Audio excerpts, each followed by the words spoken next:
I lost my best friend to a cult. That was some years ago.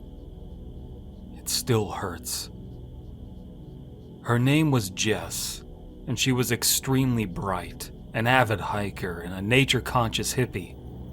She had a great day job repairing and selling bikes, until that weird cult found her.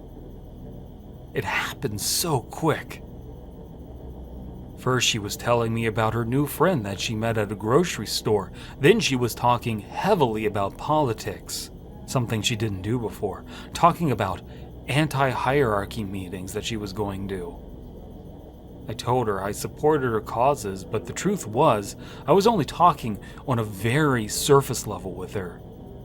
When I was invited to one of those meetings, I noticed a lot more religious talk than I would have imagined. Stuff about sun worship and weird buzzwords. Talk about the sun's event death and rebirth. And a lot of talk about how to escape the cycle of dying. I was stunned at how it just kept going on and on with no subtlety, like a Republican congressman saying, "Build the wall," or a Democrat at a podium saying, "Black Lives Matter." People nodded like you were saying those kinds of things. Like it was the most obvious truth in the world. Like, of course we can escape death by not eating meat. This is just common sense that the modern world has forgot. Oh my god. It hit me so quick. This was a cult. So why didn't she catch on?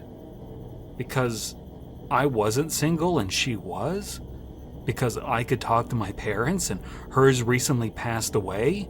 I mean, I love nature too, but maybe the hippie doomsday talk pulled her in deeper? I excused myself from that meeting, and I told her the next day that it was a cult. That was probably a mistake because I never saw her alive again after that.